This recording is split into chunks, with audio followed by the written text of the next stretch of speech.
You are now listening to the IELTS podcast. Learn from tutors and ex-examiners who are masters of IELTS preparation.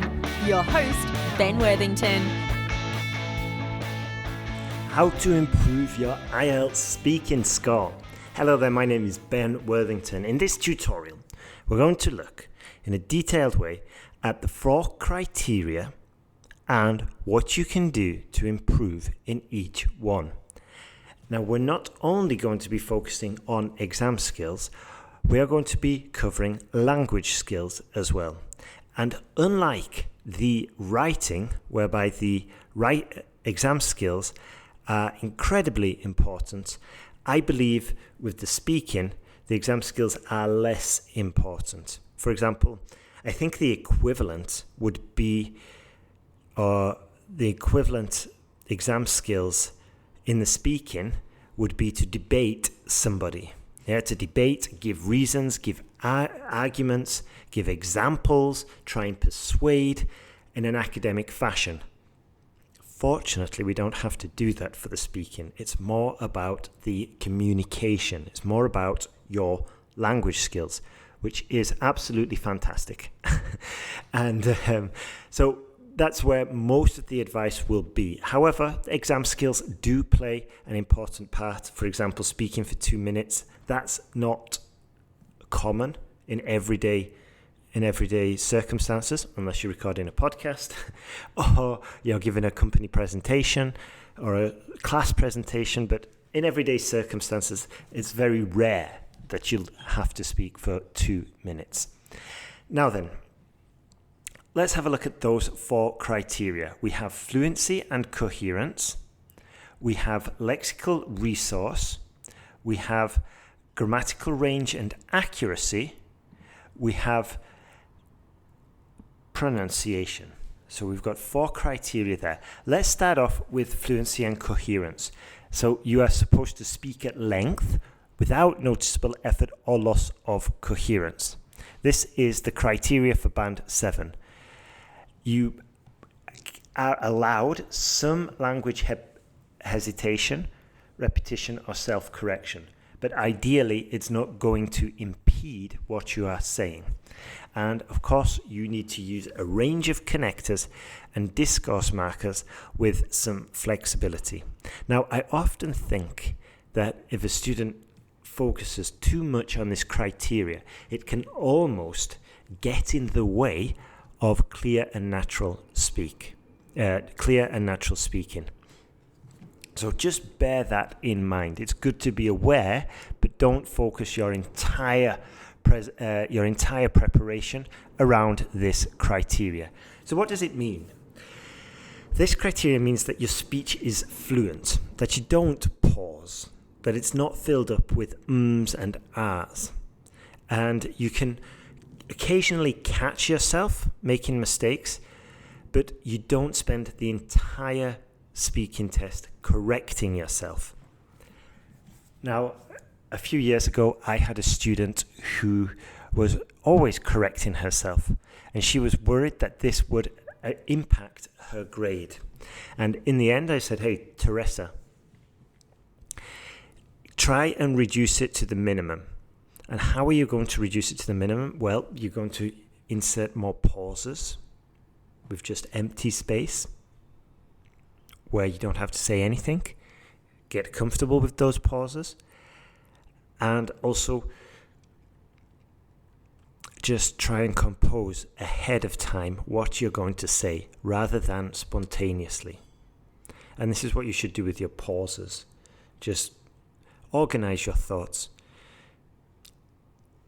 There is nothing wrong with it. If you ever listen or watch an interview with Steve Jobs, he usually does this. And what it does actually, it pulls in the listener because they are waiting, they are expecting. You're building that anticipation. Obviously, you don't want to overdo it, but I suggest you make friends with these pauses. Do not be scared of those pauses.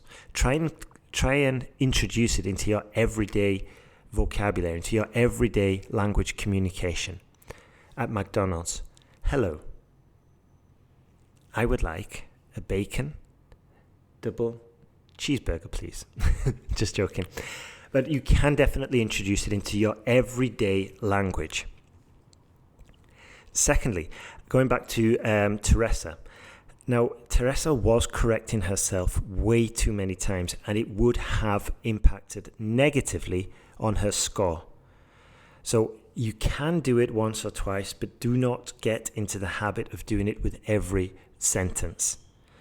And just the fact that you are aware that you committed a mistake is plenty of notice that you can speak correctly. You just probably need to slow down, introduce those pauses, and organize your thoughts a little bit better.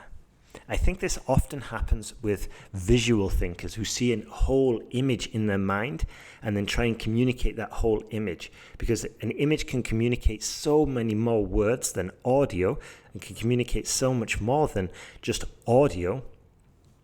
And visual learners, visual thinkers especially, often trip themselves up. I have a friend in Spain who talks so fast, and when he speaks in English, it's incredibly difficult to understand him. It's difficult in Spanish, but in English it's even more difficult because of the speed, because of the speed of his thoughts, the speed of his language, and coupled with all the grammatical mistakes and poor pronunciation, it makes it a real challenge. So slow down, you'll improve your pronunciation, you'll improve the coherence and the organization of your sentence, and you'll probably make less mistakes. Lexical resource. Now, from the criteria, what we have here is use vocabulary flexibly to discuss a variety of topics. Use some less common and idiomatic vocabulary and show some awareness of style and collocation with some inappropriacies. Paraphrase effectively. Let's work backwards. So to paraphrase effectively, for example, would you say trust is an important part of modern society? For example, we're in part 3 of the speaking test. Would you say trust is an important part of modern society? A typical abstract part 3 question. Now, if you work through our online speaking confidence course, we have a whole module about paraphrasing, and it's an important skill. You can buy yourself a few seconds of time, which you can use to organize the next part of your answer. And in this case, we could say something like, that's an interesting question. To be honest, I guess trust is an important part of living in a society nowadays. And what we do there is just repeat back what we heard. We reorganize it. We don't do it copy-paste like a parrot. We just add it. It's similar to rephrasing or paraphrasing, which we looked at before with the writing. Now, what these 3 criteria means, it means that you're able to discuss different themes, different ideas without getting stuck. You can also use some expressions or less common words. It's always interesting speaking to people who use colourful or more richer vocabulary. It just brings the whole story to life, especially non-native English speakers. And also, you can show to the examiner that if you've got this dexterity or this lexical resource, that perhaps you do not have the term for the word that you have in mind. It's on the tip of your tongue, so to speak, and you cannot find that term. Then what proficient second language speakers will do is they'll reorganize the sentence so that they don't have to use that word. I cannot give you an example right now. I'm sure you've done this before, but experienced language speakers can do this. Experienced people with speaking in a second language can do this so much so that you don't even notice the kind of like change in the way they've expressed themselves. But the good thing is that you can still communicate what you want to say. When I was learning Spanish, I did this all of the time. And I just I reverted back to the structures that I knew and the tenses that I knew and just reorganized the sentence, and then I could do it. Okay? grammatical range and accuracy. So the criteria here says that you need to use we're looking at Band 7, by the way. You need to use a range of complex structures with some flexibility, frequently produce error-free sentences, though some errors might still persist.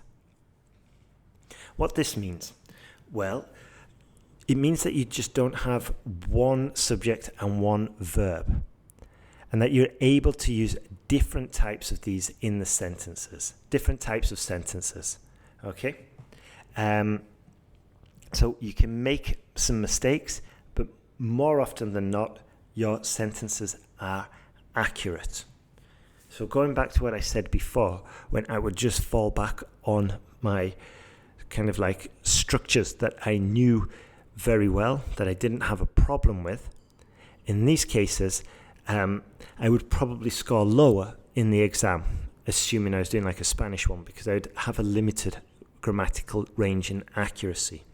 Now, again, in the online course, we give you quite a few different grammatical structures that are easy to integrate. We also give you like a structure for you to organize your answers, and you can extend or contract this structure for part 2.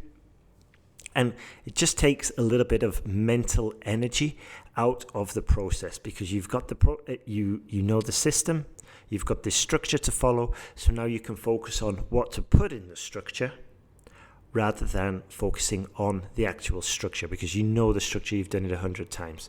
Also, by the way, we're giving feedback away. We're giving feedback for students who want to improve the speaking. It works similar to the essay feedback in that you send in a recording, we listen to it, we tell you where you're losing points, how to improve your score, and also some special exercises you can do in order to improve your score. Pronunciation. The criteria says that you need to use a range of pronunciation features with mixed control. Also, you need to be generally understood throughout, though mispronunciation of individual words or sounds reduces clarity. So you need to be understood throughout the talk, okay? Even though you can mispronounce certain words or sounds, you can still get a Band 7. Obviously, you cannot do it very frequently. Now, this means that you understand how the sounds of English go together. You know how to stress the sounds or words for emphasis, like I just did. Also, you know when to pause appropriately. And I just did it on purpose there, inappropriately. You can also produce English sounds accurately, but sometimes your accent makes it a little trickier to understand you.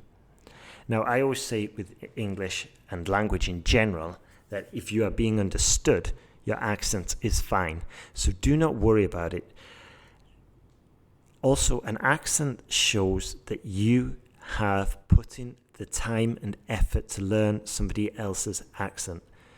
So as long as you're understood with your accent, you should not be ashamed of it. And if you can't be understood, you still don't have to be ashamed of it. You just need to work on improving it. Like right now, I'm learning Hungarian, and all the time people are laughing at my pronunciation, but I don't really care. This is, in my mind, the cost of entry, and when I'll be speaking Magyar or Hungarian and my mother-in-law still can't speak English, that's a big, incredible victory for me personally. No, but it's just a challenge, and I don't really care. I'm not that embarrassed about incorrect pronunciation at the moment. My main goal is just to communicate. So don't be ashamed of your pronunciation. Don't be ashamed of your accent, and just there's different ways you can improve it. There's the software Elsa, the app Elsa, and you can also try and mimic sounds, sentences, phrases in order to get closer towards a native English speaker. There's plenty of exercises. We've got whole tutorials all about pronunciation. Personally, I find mimicking one of the best ways.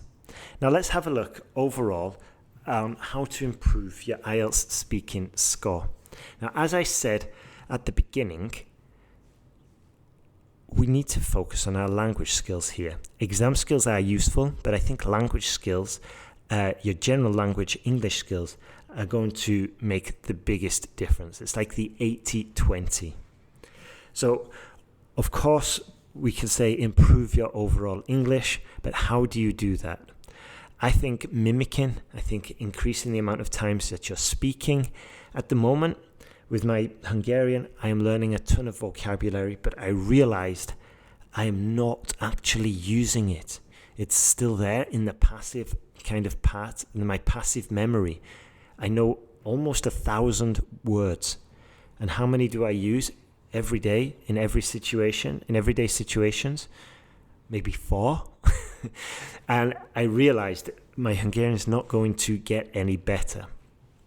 So you want to use your vocabulary in the active sense. So start speaking it, start using it, even just start making sentences up and start speaking to yourself. One big change for me that happened when I was learning Spanish was to change the language I was thinking in. So I would go into the supermarket and I was like, I'd just start thinking in Spanish. This was a big game changer as well. And I know it takes a lot of effort originally to start off with, but you will get there. Also, immersion. We've said this a million times before. You've got to immerse yourself in the language. And I know it's easier said than done, but I know personally that the first maybe week or two are going to be difficult and a bit of a strain, and you don't get as much benefit, but eventually it will become the norm, and you can just sit and watch your series in English or whichever your target language is. Now, also as well, you can record yourself, listen back to it, and you can always get feedback on that. It's if you come to IELTS Podcast, we've got the feedback service. And also, you can even use like new apps like Clubhouse and whatnot. Start speaking, start recording, get the feedback, improve your fluency. And finally, as well, is just to increase the frequency of speaking opportunities. So, can you go to a Toastmasters in your city? Can you organize a speaking class online? This is what I'm doing at the moment. I have like 5 hours a week of Hungarian. We just do flashcards, but basically I am buying motivation, because in the morning at 8 o'clock when I have my classes, I don't feel motivated, but I know my tutor is at the other end and she's waiting for me. And if I buy 10 classes, I'm going to use the 10 classes. And also with English, with it being so prevalent, obviously it depends what level you're at, but in some cases you do not need a native English speaker.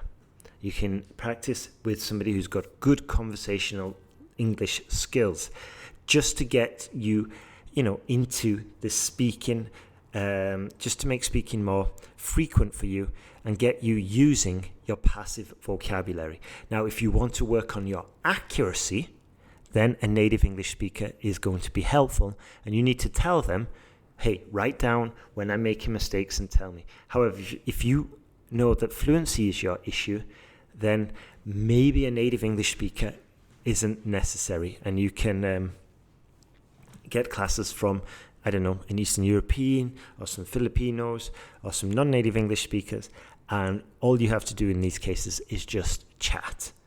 If they spot errors, fine, get them to write it down. But you can just chat and you can do mock exams. But also I would recommend talking about IELTS topics, crime, pollution, education, all of that, just to get used to using all your topic-specific vocabulary that you've probably acquired in the run-up to your preparation. Now, that's everything from me today. I wish you the best in your IELTS preparation. And remember, we are here at IELTSPodcast.com to help you. If you go over to IELTSPodcast.com, sign up to our newsletter. There you will get more advice more lessons.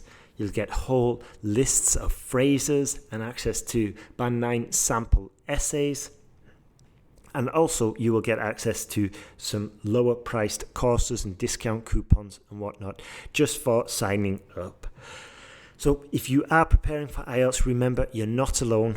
We can help you. We are here to help you and we want to help you. So keep moving and you will get there. Take care.